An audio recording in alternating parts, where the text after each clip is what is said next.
Get high rapper, the man hour. You already know.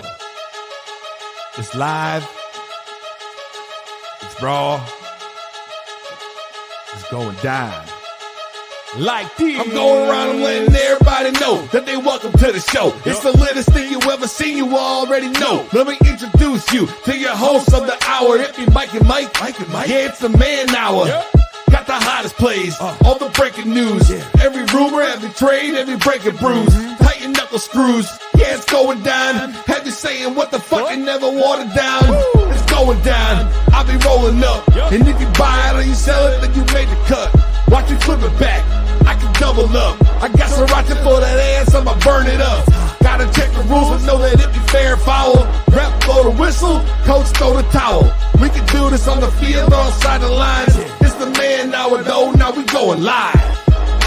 And what is up, everybody? Michael Buckasher here with the Mike and Mike Man Hour. Head over to www, that's World Wide Web, MikeandMikeManHour.com. Pick yourself some merchandise. Got new hats over there, new hoodies as well.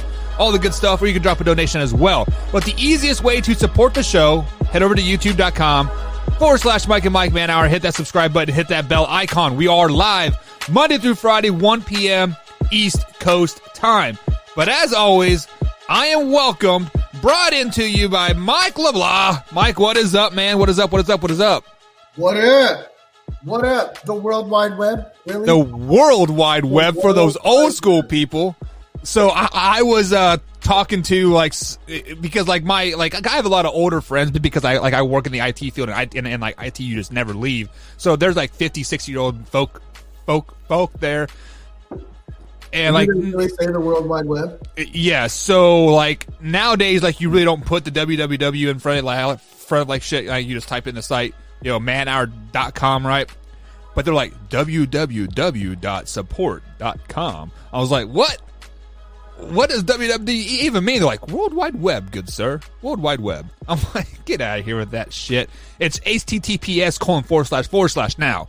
The S means security for those people that don't know. But Matt. I blew the bleep. Man, I'm never good with that shit. We got a special guest. We got Matt Benz from Twist on today. What's up, Benz? What's up, boys? Thanks for having me on once again. It is a great Tuesday, a cold Tuesday up here in Minnesota. Dude, so I live in Texas, right? Yep. And yesterday, it was 76 degrees outside. Did you have to turn on your heater? So, no, 76 is good. That's good weather. That's good weather. So this morning, I get up to go walk my dog. I walk outside and my testicles went up into my skin. I don't even want to hear it. If you say 50-something degrees. It was so cold. It was 31 degrees this morning. I was like, oh. Well, I understand. That's good then. That makes me respect you a little bit more. I just walked outside in some shorts and a tank top and was like, oh, sure. No, I had to walk back inside. The cold literally takes away your soul. You're like, yeah.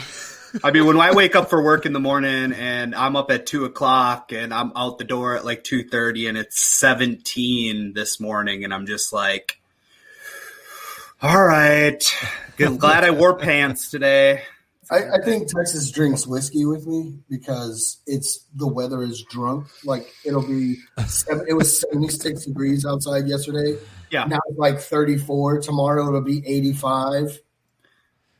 So Benz, I used to do your line of work back when I lived in Kansas. I stocked vending machines and pop machines and stuff, and we would get to work at 4 or 5 o'clock in the morning and go do our shit, right? Yep. And this time of year in Kansas is the most bipolar you will ever see. You will literally see 4 seasons all day because you'll wake up and it's 31 degrees and it's snowing.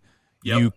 You come back out after your first stop. It's 65 and sunny. Springtime, you throw off the hoodie and you walk inside to the next place and it's freaking 13 degrees outside.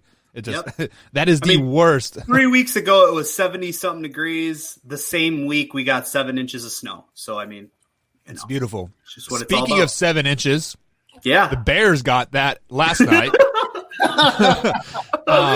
I did not see that coming. That was beautiful transition. Brandon Combs, where are you at, my man? Man, your Bears bent over and took it. Guys, the Rams beat the Bears last night, 24-10.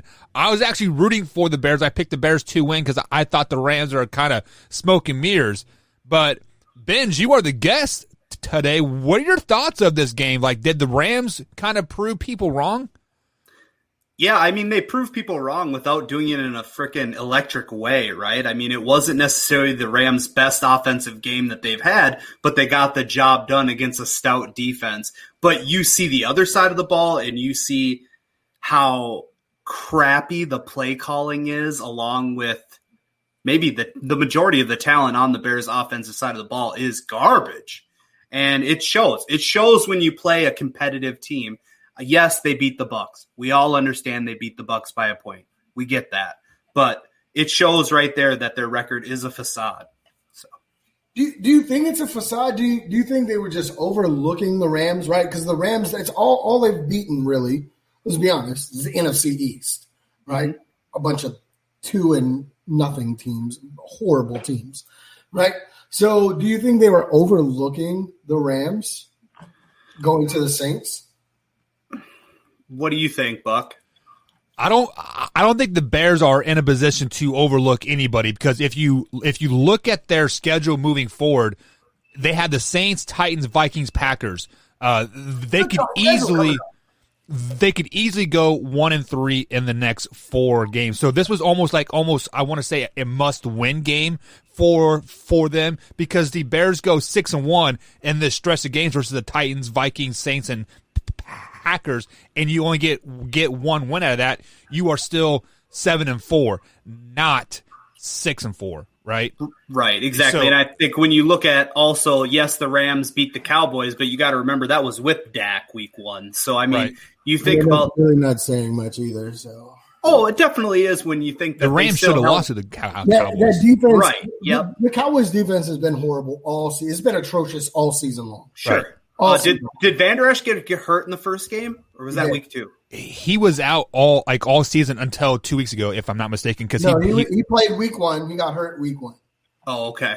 But still, I mean, regardless, it doesn't matter. Like Mike is saying right now, the Bears team, they don't put up enough points. Yes, their defense is stout, but you'll see with any teams in the league that have great defenses, Steelers, other teams like that, they put up points to back it up. You can't win games when you're only scoring about 17 points per game. So. I mean, look at the 49ers last season. They had a amazing defense. But they ran the shit out of the ball too. Yeah. They did, but they didn't have that great of an offense. You don't need a great offense when you are averaging 200 yards on the ground every game, and you got like over 40 minutes of time of possession at 60 minutes a game.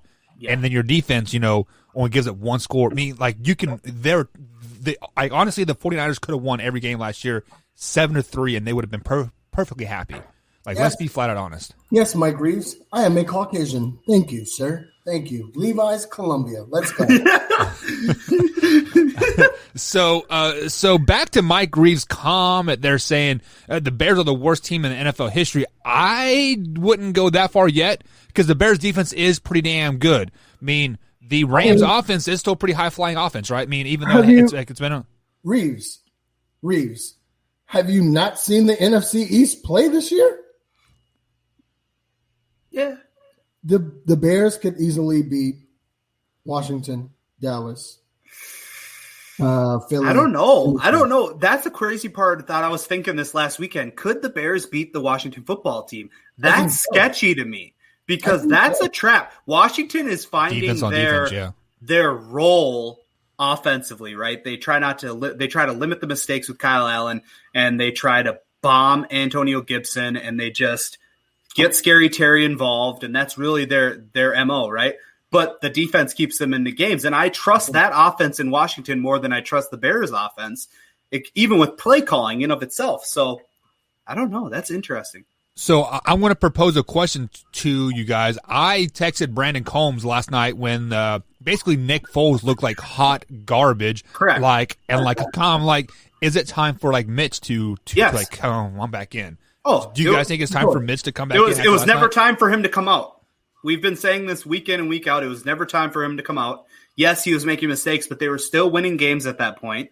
He is a dual threat quarterback. He gives you more options in that aspect of it. And I feel like the team had more chemistry. If there's any chemistry with Trubisky, they had more chemistry with him. You put Big Dick Nick in there, one of the best backup quarterbacks in the game, but that's Keyword coming there. into games. Keyword Backup. there. He's not a starter, and it shows. Every week it shows, man.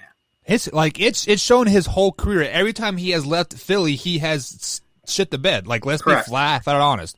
He has shit the bed. I mean, obviously in Jacksonville, he didn't get really the time of day because whole Garner Minshew mania, BS, whatever. That guy's hot garbage as far as I'm concerned.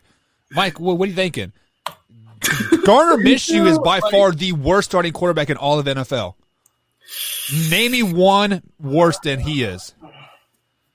Kirk Cousins, is that what you're trying I'm not going to do say there? it. You said it, not me, man. I would say Kirk Cousins. I mean, Kirk Cousins to me this season is such a fucking disappointment. He's actually done something though. We talked about it before the season on the show. We talked about, Kirk Cousins. I thought he was going to turn the corner this season with the Vikings, and I really thought he was going to show up this season and really play. He had a good running game with Dalvin Cook. He has some weapons on the outside now.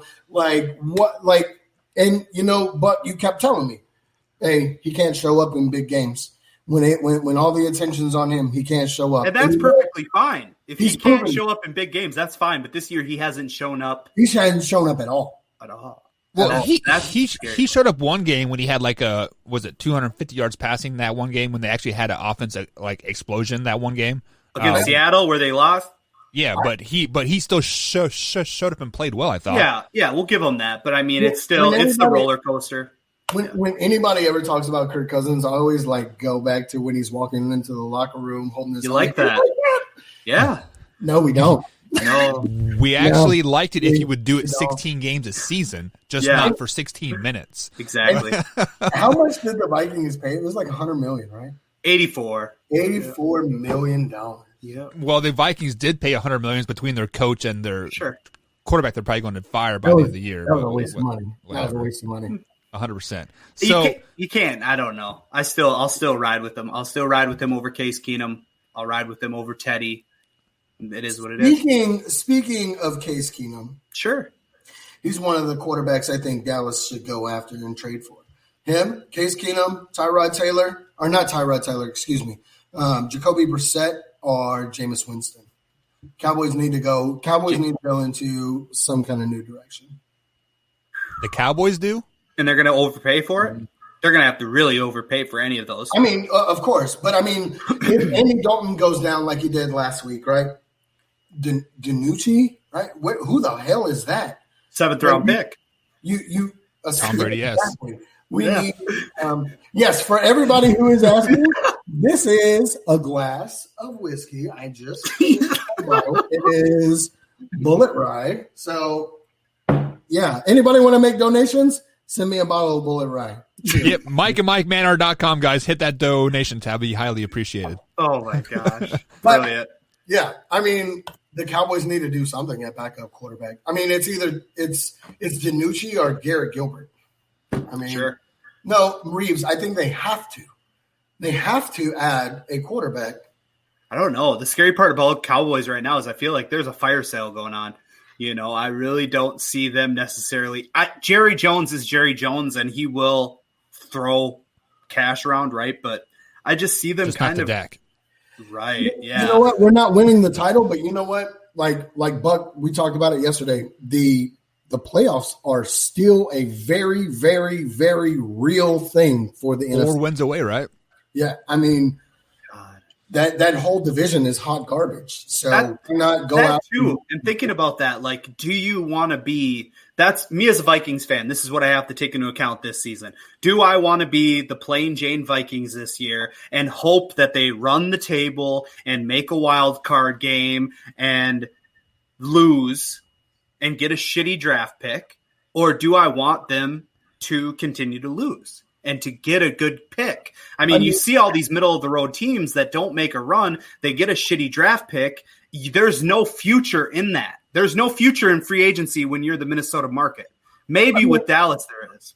I mean, if Dallas, let's say Dallas just tanks the rest of the year, they don't add anything, they tank, right? They're looking at first 5 draft pick, 1 through 5. Sure. Yeah. Right? That's 1 through 8. What are you really going to go after? You're not going after a quarterback. I mean, Dak Prescott he's already solidified. I mean, as much as I don't think he is the future of the Cowboys, right now, with the state of the Cowboys and how they're doing these past 2 games without Prescott, it's evident that Prescott does make the Cowboys better at the quarterback position. So Mike Reeves, let me address this question for you. He asks, well, why do the playoffs matter for them boys if you can't make any noise? I said it here on the show, and I'm sticking to it still. I think the winner of the NFC, if it's the Eagles or the Giants, the Eagles or the Cowboys, are going to win a first-round playoff game. I think this division is built. Do not let them in. Let them get any confidence. Once one of these teams get confidence and start playing well, the rest of the NFL needs to look out. Also, another reason why, because either way, somebody is going to make a playoffs out of this division. I want to piggyback off of what you just said. Right? Don't let the Eagles or the Cowboys get any confidence going into the playoffs. Right? Right. Do you remember when the Eagles won the Super Bowl? I believe they were 8-8 coming into the playoffs. They were 8-8 coming into the playoffs, and they ran the table. They lost their starting quarterback 2 weeks before that. And still don't let an NFC East team get confidence going into the playoffs. And then also to add to the question, so like I said, one team is going to make the playoffs out of this division, no matter who it is. Why not be the Cowboys? Because I don't think they are going to address the quarterback situation in the draft. Because I think they're going to give Dak another franchise tag, kind of prove it that you are healthy. They still have Andy Dalton. I am not completely selling Andy Dalton. I still think he has it in the tank. He just needs to bring the team in and kind of gain that confidence factor here. The Cowboys need to address the offensive line. Yes, like we talked about yesterday. If I was a GM, the first thing I would do, like I said yesterday, fire Mike Nolan. That defense is atrocious. Except for Stephen Jones just come out and said that they're not firing any of the coaching staff. Yeah, I know. Fire Mike Nolan. Yes, I said it yesterday. I don't know. I think it was Mike Reeves or Brandon Combs said, "What the hell are you talking about? Go get Wade Phillips. He is definitely a better option than Nolan Ryan." Well, he is a better option than Nolan Ryan too. Option, yeah. He's a better option than Mike Nolan. Mike Nolan has that defense not prepared, poorly coached. He's out schemed every game. Go get Wade Phillips. I think it would be good. And then the second thing I would do is address the offensive line. I think maybe if we can coach the defense a little better and we can get, some help on the offensive line. Number one, if we can get help on the offensive line, Zeke can run the ball better, right?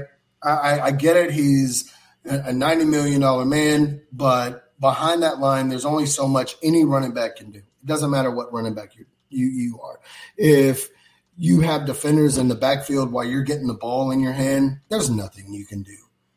And if Andy Dalton is, dropping back, 3-step drop, and he already has pressure in his face, there's nothing he can do. That offensive line needs to be addressed now, right now. Too late. Yep. I mean, you guys do have Martin coming back. He should be back, next week or this week or next week? So that's going to help. 2 weeks in, he'll be out for another 3. Is it 3 still? No. Oh, 2 weeks in and then another 3 out. Yeah, that makes sense. But I mean, that in of itself. Hold on. Zach Martin is historically really healthy and really dependable. Don't put it out there that he's going to get hurt like that. Zach Martin usually is a very dependable offensive lineman and a very good offensive lineman. He is very, very good and very, very dependable. Yeah. Last year. Right. So, I mean, definitely the boys can win their next 2 of 3, right? Because they've got the Eagles on Sunday. That's a big if there. Yeah, that's a big if. Then you got Steelers. That ain't happening. That's a dub. Give it to him. No. What would you do Vikings, that's a W. Yeah. Washington. Should be. Hold on. That's not count our chickens before they hatch. No, we're giving you that one. W. I mean, there's some. The final score is 2-0 the final score is 2-0 because the Cowboys forfeit that game. We're like, no, we're tanking. no, they'll get a safety on Kirk in the end zone again to win 2-0. That'll be great. Man, let's get into the top 10. I'm so ready to debate this shit. Are you pumped up? Man, I am dying to do this. All right, guys. So it is Tuesday. That means Matt Benz's power rankings have officially been released. Yeah. And Matt Benz, who do you have at number 10? At number 10, I have the team on turf, the Rams. They are 5-2. They beat the shitty-ass Bears. Fuck the Bears. And they played the Dolphins on Sunday. Yeah. I don't want to put the Rams in the top 10 because, yes, okay, they beat the Chicago Bears last night, but Sure. 4 of their wins have come up against the NFC East teams. Yeah. These aren't great teams in the NFC East. There's still more to me that the Rams need to prove to be, playoff-bound teams that we know, okay, these teams are definitely going to the playoffs. So to have them in the top 10 right now, I don't know about the Rams yet. Yeah, it's a tough one. The reason why I really put them in is, surprising enough, they're averaging 138 rushing yards per game with Darrell Henderson and Malcolm Brown. Like, that in of itself is mind-blowing to me that can happen. But With who? With who? With Darrell Henderson and Malcolm Brown. This guy, Texas fan. Exactly. That in of itself is a surprising factor. Then their defense is doing what they need to do. They weren't as good last night. They were great in the red zone, keeping the Bears to 0-2 in the red zone, but they're only giving up 17 points per game. That's crazy. I mean, it is. They're doing enough to make the top 10. That's why they're at 10. I guess, but only giving up 17 points a game, it just takes me back to the NFC East. Washington, yes, is just now getting it rolling. When they played the Rams, they didn't know what the hell was going on. The Eagles, same thing. The Cowboys had their offense going, but, when Dak was in there, it was the first half, the offense sucked, and then they didn't start getting it going until the second half. Right. And then the Giants. The Giants don't know what the hell they're doing. Okay, So- Mike, timeout. What? You said they haven't played any playoff-bound teams. Well, first things first, they played all NFC East, and there is a playoff team coming from the NFC East, so they have played a playoff-bound team. Secondly, Calm down. Secondly, they went toe-to-toe with the Buffalo Bills. If it wasn't a botched call or whatever you want to call it, they would have probably beat the Buffalo Bills. I think the Buffalo Bills are still going to win the AFC East and make noise in the postseason. They're a very, very good team. There's 2 playoff teams. How about the San Francisco 49ers? They're not playoff bound, but they're still a pretty damn good team. And when you go toe-to-toe with the San Francisco 49ers, a division. They beat the San Francisco. They beat the 49ers. They lost to the 49ers. They lost to the 49ers. They lost to the 49ers with a depleted defense. It's still a division game, a division opponent. You cannot. So, people always want to say, oh, the Chiefs lost to the Raiders. It's a division opponent. They know each other so damn well that it doesn't matter. You can throw out the records. You can throw out all the history. It's a division opponent. You know each other. Fucking hot. I needed to get up out of my seat. I don't think the Rams need to be in the top 10, man. You are right. The Rams need to be in the top 5 because they're that damn good. You are fucking smoking crack, son. I'm not smoking crack. Facts are facts. The fact are they are 5-2. They have beat a playoff-bound team. They are the worst 5-2 team in football. Have you seen the Chicago Bears? Yeah. Oh my God, man! I don't know about that. I would definitely say that this week they're going to get a win. I think Tua's going to come out real shaky. Unfortunately, it's his first game starting. I see that happening. Yeah, they're going to beat the Dolphins for sure. Yep. I don't think so. They're a 6-2 team. I don't think the Dolphins should even start Tua. Right? Yeah, that's a wait. Hold on. Yes. Flashback 2 months ago. You said Tua. It's Tua time. They had a bye this week. I think they should have started. If you're going to fucking start Tua in the middle of the season, you should have started him at the beginning of the season. No, give him some time to get his feet wet, come off the bye week, and play a very good Rams team. Beat a very good Rams team. This situation for the Rams next week is a lose-lose situation because if they beat the Miami Dolphins, they were supposed to beat them with the rookie quarterback first time starting, and if they lose to them, they're like, oh shit, you lost to the Miami Dolphins. They're exposed. So, yeah. Win for Miami, lose for the Rams. Yep. Benz, who do you have at number 9? At number 9, I have the Saints. They are 4-2. They squeezed past the Panthers 27-24. They play the Bears, who I expect them to beat on Sunday. I mean, even without Mike Thomas and Emmanuel Sanders, they still brought home the W. Alvin is extremely electric to watch, and I love the balance between him and Latavius Murray, that 1-2 punch. You have a bruiser, and then you've got a guy with finesse. The defense, is still their weakness, even though I think they played a little bit better. But I expect them to have a big week against a bland Bears offense. I agree with Mike Reeves. Go ahead and put that comment up. There we go. Reeves says Benzie is a closet Saints fan. Could be. Yeah, he might be.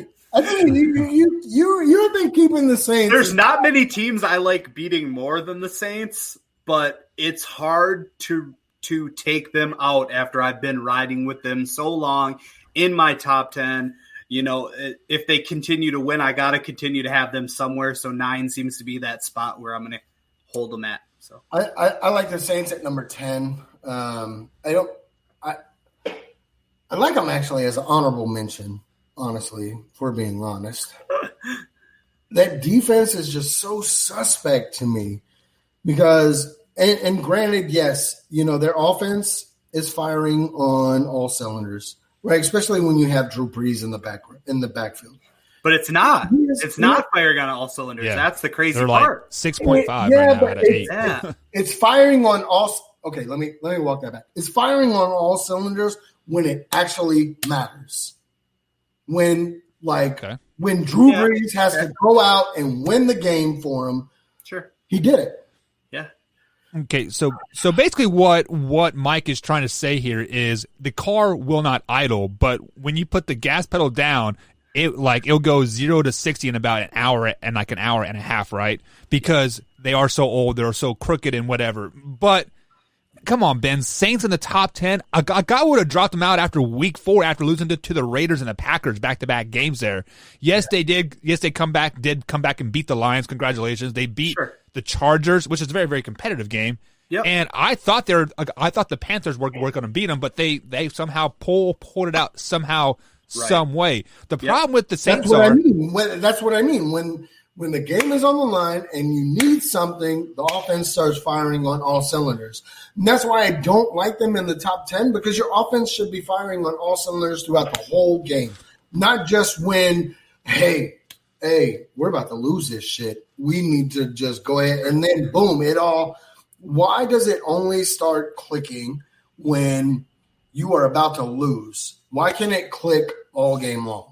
You know, and I think the big thing with the Saints this year is just seeing that it feels to me like they're trying to do too much to figure out what the next step is after Drew Brees. And I feel like they're contradicting themselves and realizing that this is more than likely their last season with Drew and to really ride that train throughout it. The Taysom Hill experiment is a joke in of itself. I don't think this is the last season with Drew Brees. I think he's got 1 or 2 more seasons. No, I think he's a Texas boy.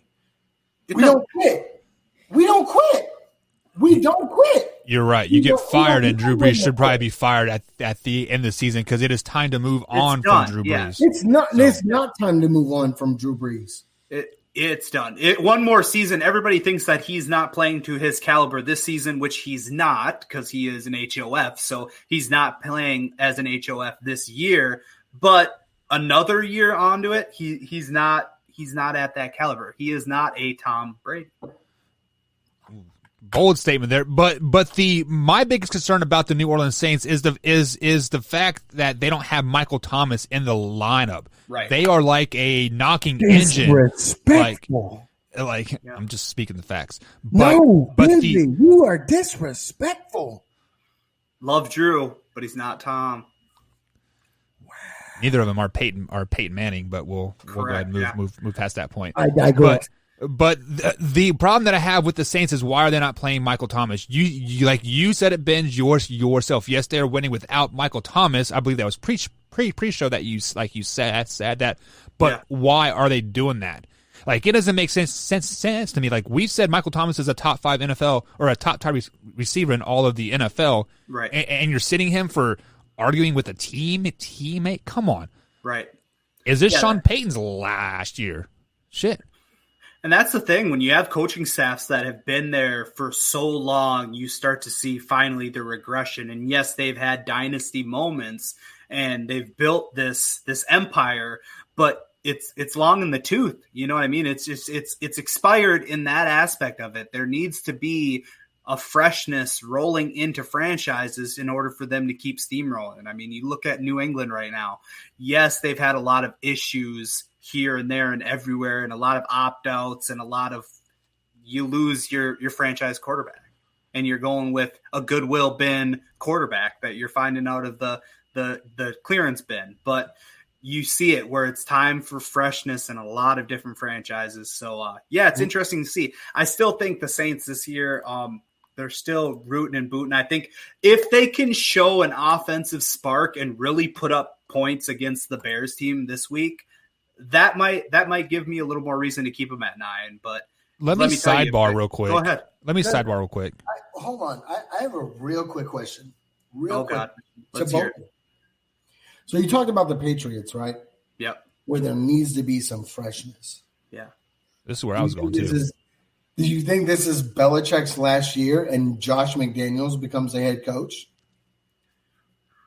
So that's where I was going, but I was going to go, do you think all these players opt out because of COVID? They wanted Bill to tank this year and, like, see you later, right? Bill won't. It's not his last year.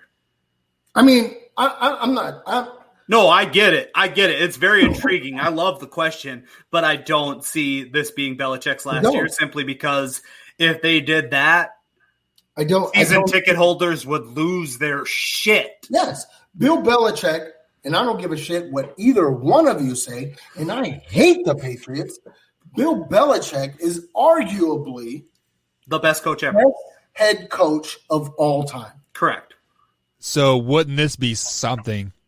Bruce Arians gets fired at Tampa Bay. Bill Belichick goes to the Bucs. Slides in. Number 8, Benzie. Oh, at number 8, I have the Arizona Cardinals. A crazy game in of itself. They beat the Seahawks in overtime, 37-34. Lots of momentum for a very electric team. They are extremely fun to watch. I'm excited to see how healthy they can get through this bye week coming up, and if they can keep their momentum steamrolling. Oh, I can't. I couldn't wait till you finish your spill. I like the Cardinals higher than number 9. Watching them play against the Seahawks, watching Kyler Murray be a field general at the end of the game was such it was almost like during that game, it was almost like you watched him grow up in front of your eyes. Yeah. The maturity, the football sense to do what he did at the end of the game was just it was a beautiful thing to watch. Sure. And for those of you who really don't know football, you just passively watch it. I feel sorry for you because what we witnessed on that Monday or that Sunday night game, watching Kyler Murray take control of that offense and drive down the field to tie the game, to put it into overtime, was such a beautiful thing to watch. I like the Cardinals higher than number 8. Okay.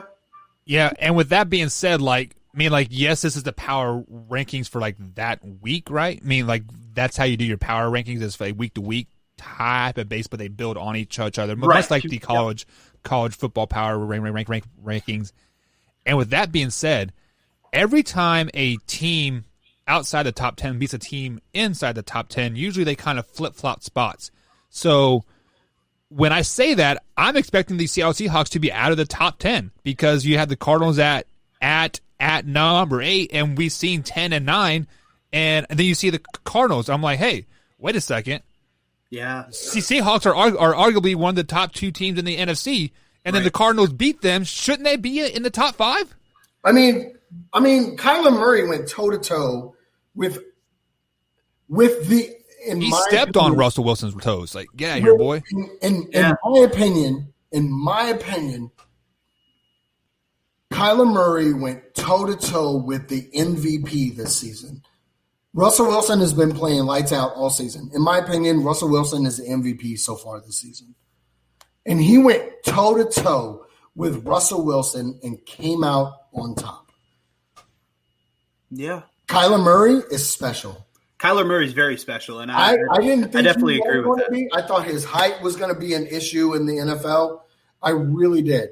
He could barely see over the line. But some of the throws he made in that game were just like, how? You know, and you see that with a lot of these quarterbacks, especially the young ones that are actually doing something with the early part of their careers, and you see that it factor, right? And that doesn't necessarily mean skill-wise. That means in their head, like mentally, what are they doing when they make mistakes or when they take a bad loss or, bounce back drive after drive? Can they maintain that kind of numbness, right? And you see that with Kyler. You see that with Herbert so far, Joe Burrow.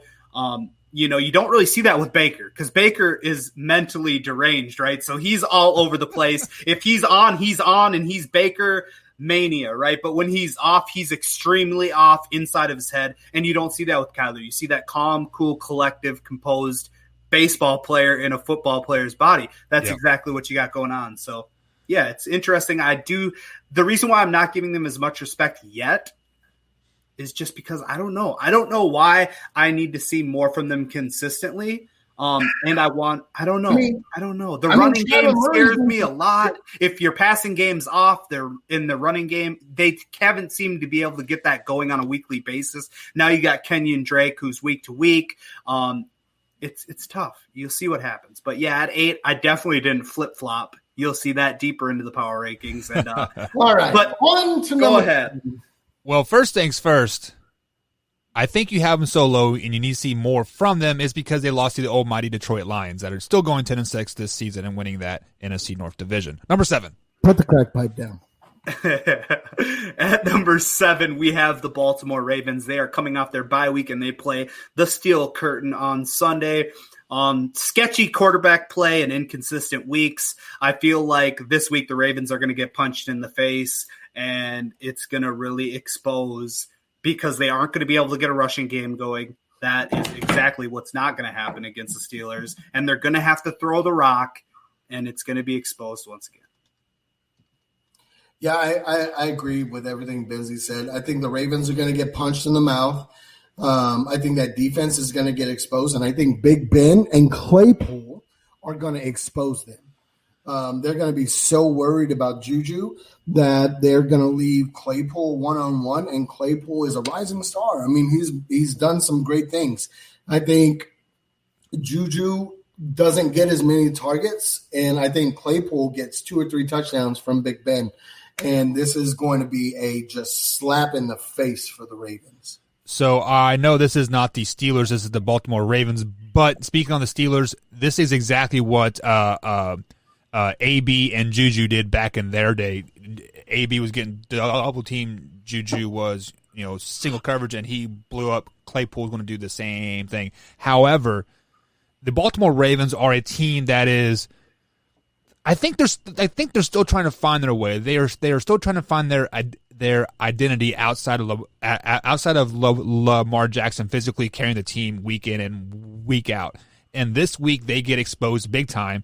The Kansas City Chiefs beat them, but they didn't really expose them. The Pittsburgh Steelers are arguably the best team in the AFC right now, and they're going to expose this Baltimore Ravens offense, defense, special teams. they're going to expose that coaching staff like as well. More than Baltimore the Ravens at 7. The Steelers are the best team in the NFL right now. Yeah, and just so the Ravens being 7 right now is kind of like a courtesy, I think, because they didn't lose like last week or play like last week. You can't really knock them out for not playing, whatever, yada yada yada. After this week, they better not be in the top 10. They have to get that ass kicked by 28 points. Number 6. At number 6, I have the respectable Tennessee Titans. They lost to the Steelers 24-27, and they play the Bengals on Sunday. There's obviously a lot of heart on this Titans team and great coaching to make this team a contender, and they have earned my respect. The thing about it is that they were getting throttled to start this game. Throttled. Yeah. Absolutely throttled in every aspect of the game. They were getting beat, and they didn't give up. And that's where you get my respect.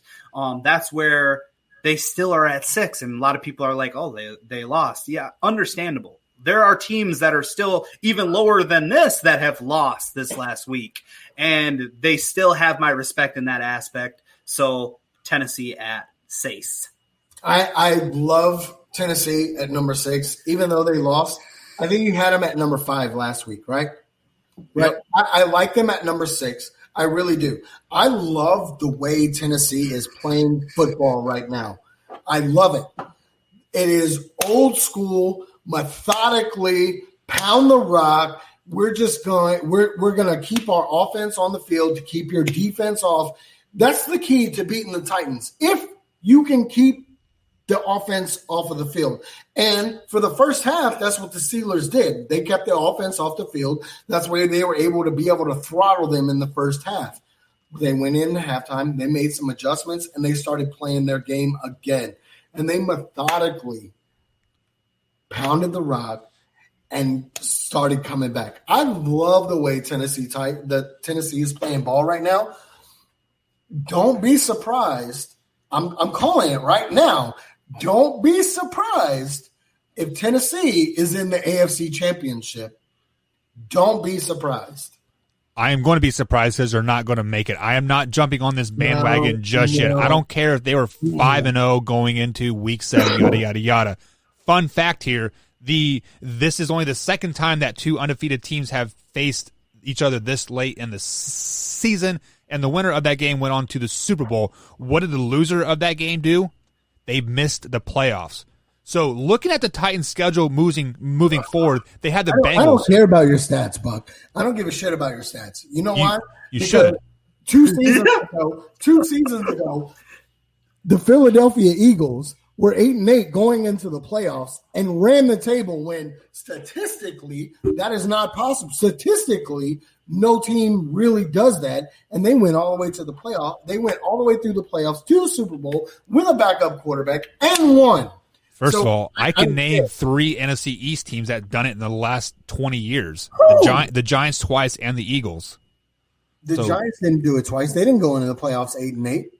Yeah, they did. No, they had to win the last game to beat the Patriots. You need to go back and look. Whatever. Let's look at the Titans here. Look at their schedule moving forward. They're 5-1. Their next games are the Bengals, Bears, Colts, Ravens, Colts, Browns. That's the next 6 games. I could see them losing 5 games in a row here. They're going to lose the Cincinnati Bengals this week. They're going to lose to the Bears, the Colts. I see a 3-3, so I would see him 5-9 after 5-4 after the games are all set. Or what is it? So 8-4. Yeah, 8-4. But either way, the Titans cannot win the way they're playing. We've seen that in the playoffs. They were up 28 points on the Kansas City Chiefs, and they could not close it out because their offense got away from what they're doing, or their defense just collapsed, like a little bit of low. Both. Mm-hmm. We saw the Pittsburgh Steelers kind of take the foot off the gas a little bit, and they came back. That's the only reason why this game wasn't a blowout, because the Pittsburgh Steelers didn't have that killer instinct in them to really just put that nail in the coffin. They kind of wanted to toy with them like a little bit, like, hey, you guys shouldn't even be 5-0 because we were supposed to play week 3, and you should have been 2-1 after that, after that week. And so another crazy thing about it too is if you look at their kicking game, I mean, Gostkowski, he's hitting more out of 50 and deeper than he is in the 40. You know what I mean? Like if he's got the Chiefs kicker, it's crazy in of itself. Yeah. Kicking this last week is nuts. Extra point after extra point, people missing all over the place, makes zero sense. So just to add to your point there, I do like the Titans in the top 10. Number 6 is a little bit generous because looking forward, I'm kind of predicting what they're going to do. I'm going to tell you what they're going to do because I'm usually right 9 times out of 10. They are still a 500 ball club. Like, let's be flat out honest, they're still a 500 ball club. They probably got one of the toughest schedules moving forward. I mean, they play the Bears, Colts, Titans, Ravens, the Packers. Hell, I'm even worried about the Jaguars. I mean, a division game. It's a trap. Number 5. At number 5, I have the Kansas City Chiefs. Put some They are speak on their name.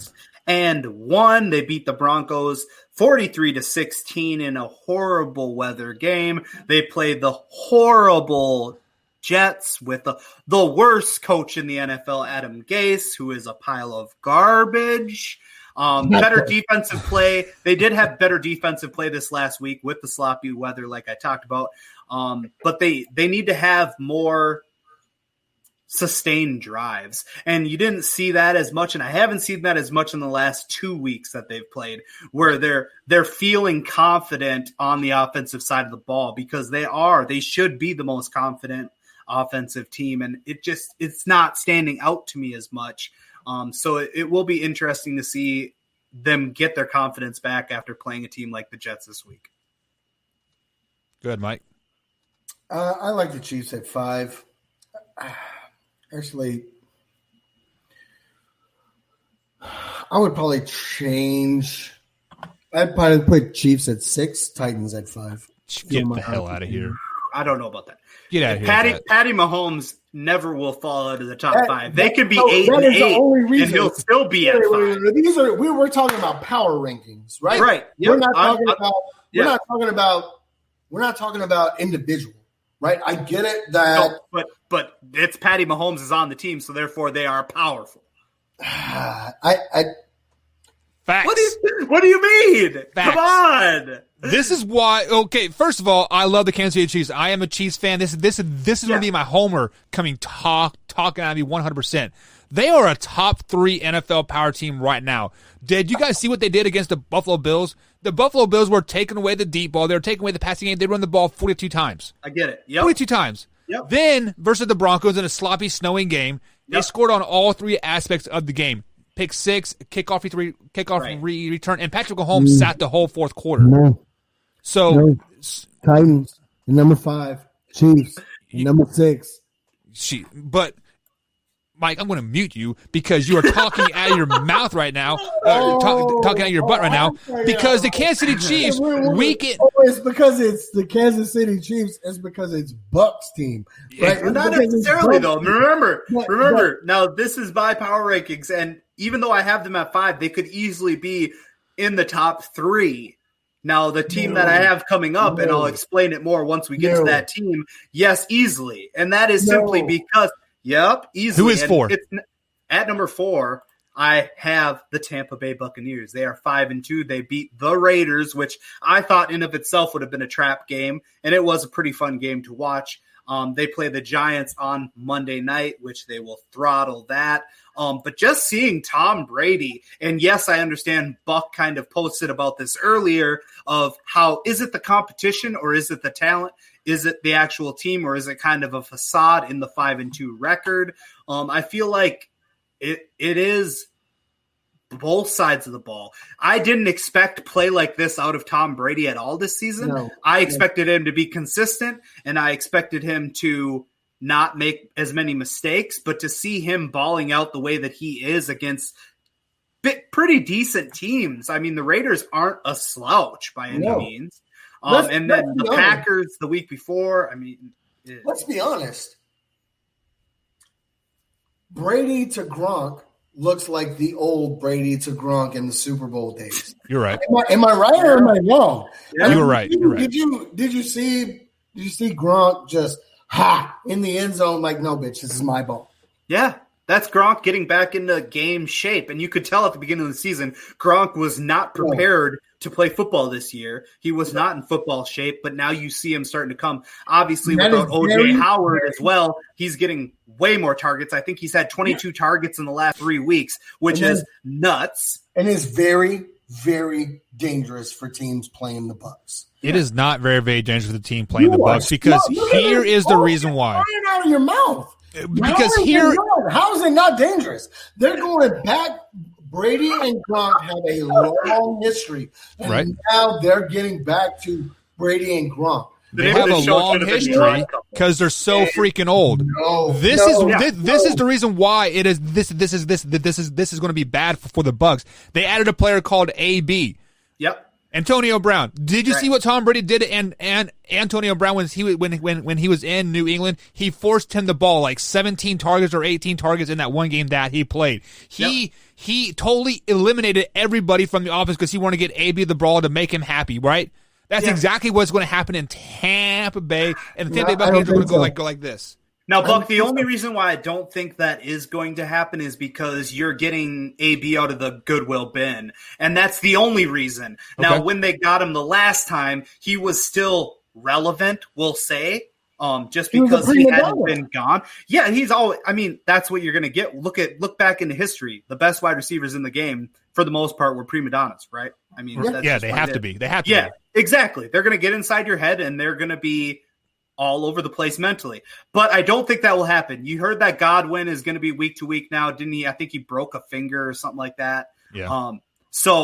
And you got Evans who never gets the ball until he gets the ball, and it's in abundance, right? So you've got all these weapons, and you have, if Tom wants to make this Gronk's game, he makes it Gronk's game. If he wants to make it AB's game, he can do that as well. I like the fact also, this is why I have him at 4, because they're using Fournette more, and I think that works better in their scheme. I think Fournette is the ground and pound, catch the ball, do all types of things, and he intimidates people as well. So, I'm gonna tell you what the Bucs are. oh, let's hear it.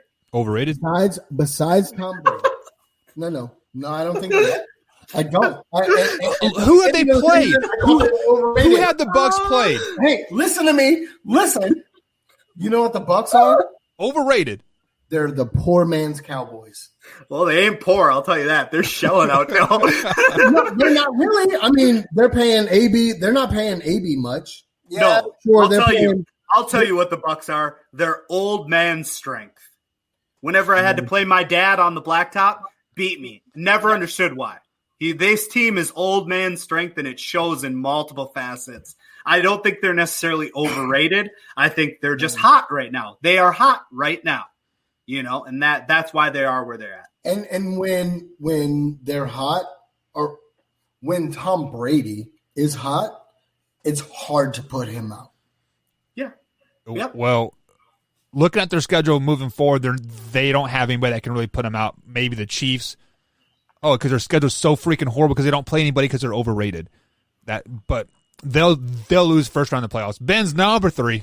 At number 3, now this is the pick that I told you is very possible that they could have swapped with the Chiefs, and I have the Seahawks. Still after losing, still have them at number 3. Reason being, I mean, their offense is what their offense is. I mean, you see Ty Lockett and Russell Wilson's chemistry, and it's really hard. Maybe Devontae Adams and Aaron Rodgers have this same chemistry, but you look elsewhere in the league, and it's really hard to find somebody like that. I mean, you've got 3 touchdowns, 200 yards with Lockett, and you got to remember, I know Mike's not big on him necessarily, but Jamal Adams is their defense, and that's the issue. It's exposed when he's not on the field, 3rd consecutive week not playing, and you see it because they need him in order to keep it, let's say, under 25 points, and that's where they're fine. They can let teams ball out and get theirs, and they can still win games, but without them, it's a foot race, and it's a gun after gun after gun, and it's tough. So, it definitely showed with the Cardinals. Yep. It definitely showed that last drive when they were driving down the field. It showed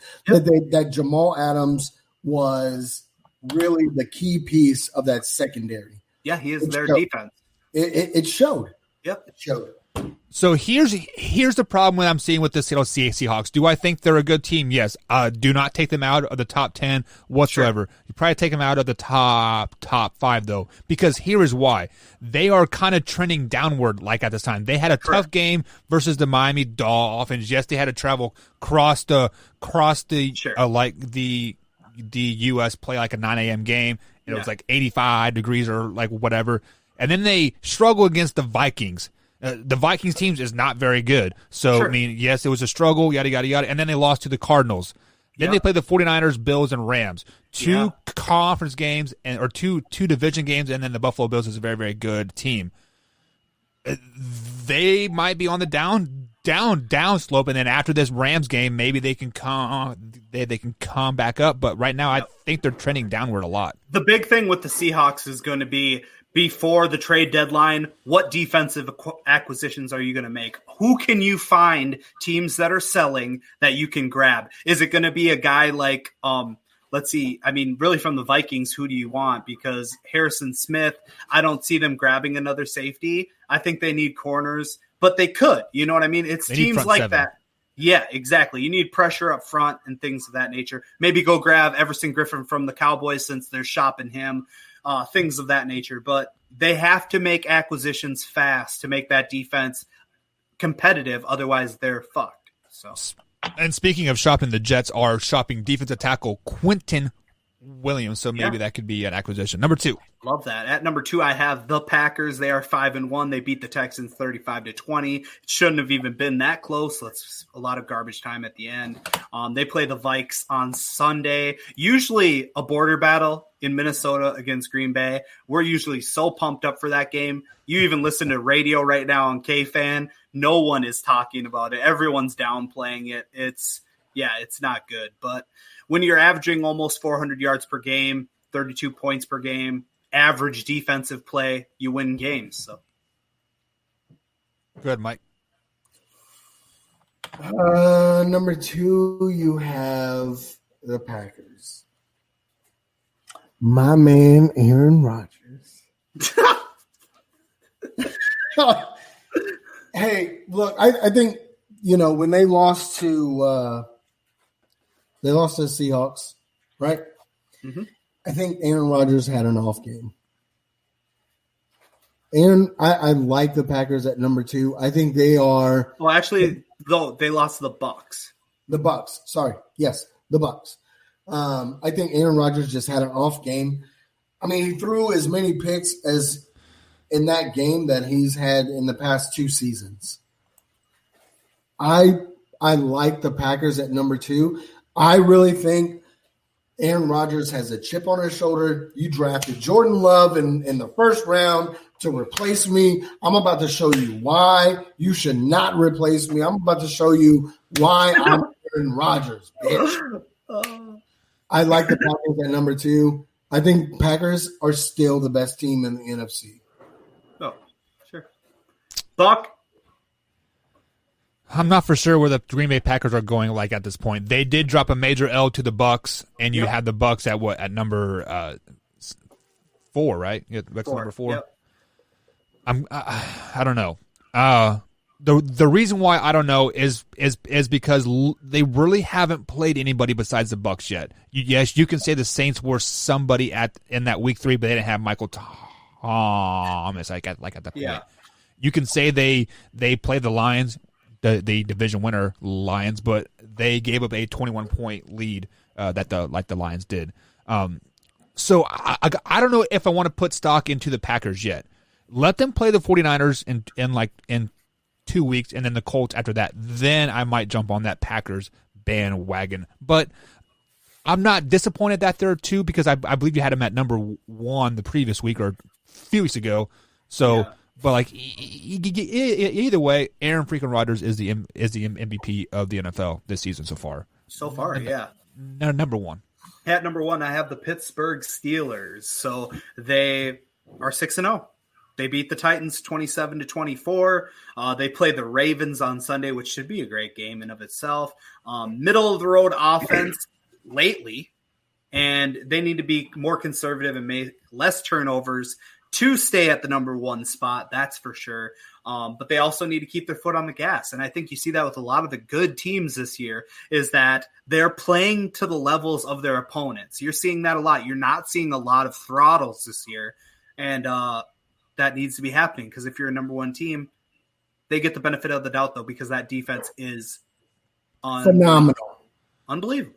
Yeah, the Pittsburgh Steelers are clearly the best team in all of NFL because they are executing on all aspects of the game. Their defense is top notch, top 5 in all of NFL. Yes, they've given up some points, 21, 29, and 24 points there. But at the same time, in those games, their offense had such a big lead, so they were kind of playing that like that cover 2 cloud BS when you play prevent it prevents you from winning the game. Yeah. AKA tip there, guys. Don't run cloud defense when you're up points.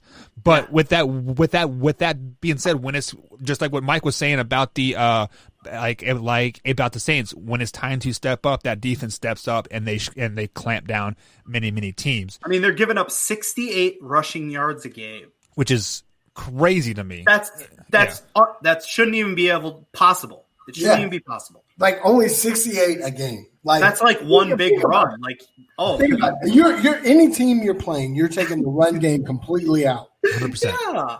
So Steelers are the best team in the NFL right now. Yep. Until they lose to the Jaguars in a few weeks. So I mean, it's a trap game, so you never know. Never know. Yeah, that's the NFL this year. You never know. Every week, you never know. So. All righty, Ben. So just to rerun through your rankings here, at number 10, you got the Rams. Number 9, you got the Saints. Number 8, you got the Cardinals. 7, Ravens. 6, Titans. Number 5, the Chiefs. 4, Bucks. 3, Seattle Seahawks. Number 2, the Green Bay Packers. Yeah. And number 1, Pittsburgh Steelers. Yep. Man, that's not bad. Not bad. It's not Minus bad. The it's Saints. Interesting. It's definitely interesting. That's what it is. And everything's interesting at twistsportstalk.com. twistsportstalk.com. All right, guys, that's going to be it for today's show. Mike, any closing thoughts before we head out? I have none. Love each other. Love each other. Love each other. Cheers, fuckers. All right, guys, that is Mike and Mike Man Hour, guys. Live, raw, uncut sports talk every Monday through Friday, 1 p.m. East Coast time. Benz, as always, thanks for being on. Talk to you next week, man. For sure. Peace out, boys.